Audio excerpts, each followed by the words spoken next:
Senator from Arkansas. Today, the Senate will vote on Kristen Clarke's nomination to head the Department of Justice's Civil Rights Division, one of the most powerful positions at the Department of Justice.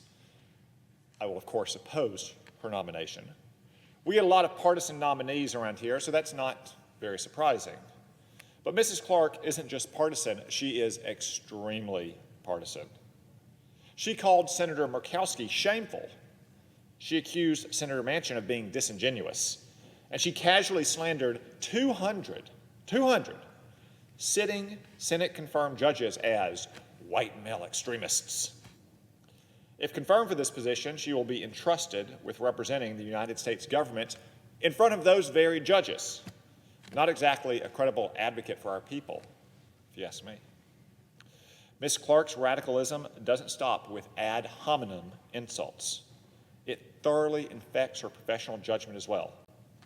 Ms. Clarke has consistently demonstrated that she's more interested in attacking police and calling everybody a racist than finding the facts or reviewing the evidence.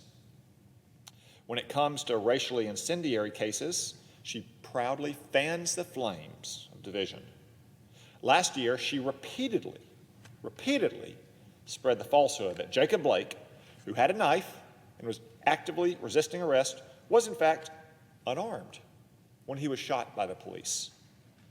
In part because of falsehoods like that one, riots engulfed the city of Kenosha, Wisconsin. She also claimed that Officer Darren Wilson, who shot and killed Michael Brown in Ferguson, Missouri, was only exonerated based on racism. When I asked Ms. Clarke if she had reconsidered that unsubstantiated opinion, she pretended not to know enough to answer the question at first, which is remarkable given that the shooting in Ferguson is only one of the most publicized and explosive cases in recent years. Also remarkable because she apparently knew enough to tar a grand jury of normal American citizens as, yes, once again, racist, but not enough to answer simple questions. Ms. Clarke's opinion on the Ferguson case sets her apart from other staunch liberals like Vanita Gupta and Eric Holder. Both have acknowledged that Officer Wilson was justified in the use of force, echoing the Obama Department of Justice, which came to the very same conclusion. In defiance of all evidence, in spite of her good friend Ms. Gupta's views, Ms. Clarke still dissents from this conclusion. So I cannot believe it. I am genuinely astonished, but Joe Biden has somehow found a nominee more radical than Vanita Gupta. That's an impressive accomplishment, one that should give senators who supported Ms. Gupta more than ample ground to oppose Ms. Clarke. Moreover, Ms. Clarke is a firm, and until very recently, a vocal supporter of defunding the police. Ms. Clarke wrote an article less than a year ago, not some college paper, less than a year ago. Ms. Clarke wrote an article with "Defund the Police" in the title. She stated, quote, "We must invest less in the police," 3 times in the text of that article. And she also wrote, quote, "I advocate for defunding policing operations." I don't know, call me naive, call me simple. When you write an article entitled "Defund the Police," and when you say we must invest less in the police, and I advocate for defunding policing options, it sounds to me like you support defunding the police. But apparently I'm wrong about that, because when she was asked about this at her hearing, Ms. Clarke amazingly denied that she supported defunding the police. She claimed that when she wrote that we should defund the police, she actually meant that we should not defund the police.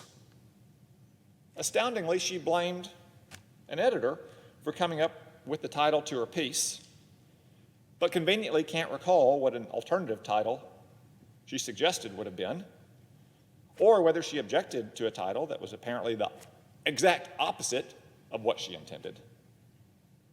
Now, maybe this shouldn't be surprising. After all, her article title was, quote, "I prosecuted police killings. Defund the police, but be strategic." Apparently, the strategy is lying, because that's what we saw at our committee. We said, "Ms. Clarke, the title of your article is Defund the Police. Like, I didn't choose the title. Ms. Clarke, you wrote 3 times in the story, defund the police. It's like, I don't support defunding the police. But Ms. Clarke, you wrote here as well that we should invest less in the police. It's like, no, I don't think we should invest less. We should invest more. It's the old argument. It's not my dog. Didn't bite you. You kicked him first. Regardless of what she and her defenders might say, one thing is crystal clear. A vote for Kristen Clarke is a vote to defund the police. Finally, not surprisingly, we come to Ms. Clarke's consistent dishonesty, duplicity, and evasion throughout her hearing and written statements.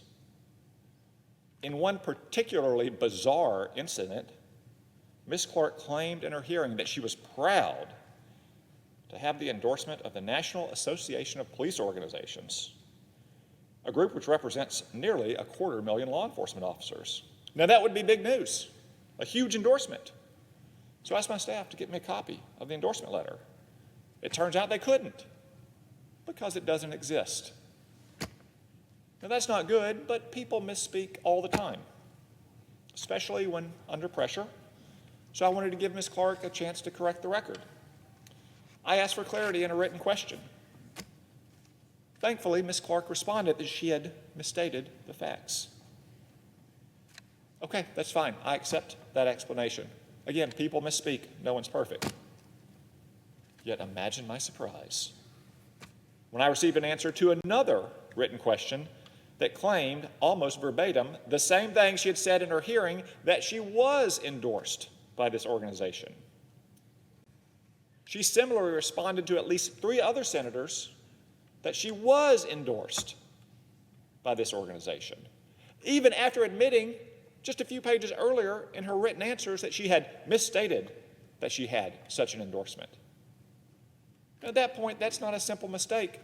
It's not misspeaking. It's not a fib. It is totally and completely untrue in written testimony to the United States Congress. Yet she has not apologized. She has not acknowledged this blatant lie. This episode sadly proves that she lacks the transparency and honesty to be trusted in such an important position. You know, my Democratic colleagues have for the last 4 years endlessly lectured about the need for a Department of Justice to be free of partisan politics and for it to be run by serious, competent individuals. They seem to have a slightly different view today. From her extremism to her lack of candor, Ms. Clarke is unfit to lead any organization in the Department of Justice, indeed, simply to serve in the Department of Justice. If the Democratic senators vote to confirm Ms. Clarke, they will be responsible for every battle she wages in Joe Biden's war on the police. And I will make sure that their voters know about it. Madam President, I yield the floor.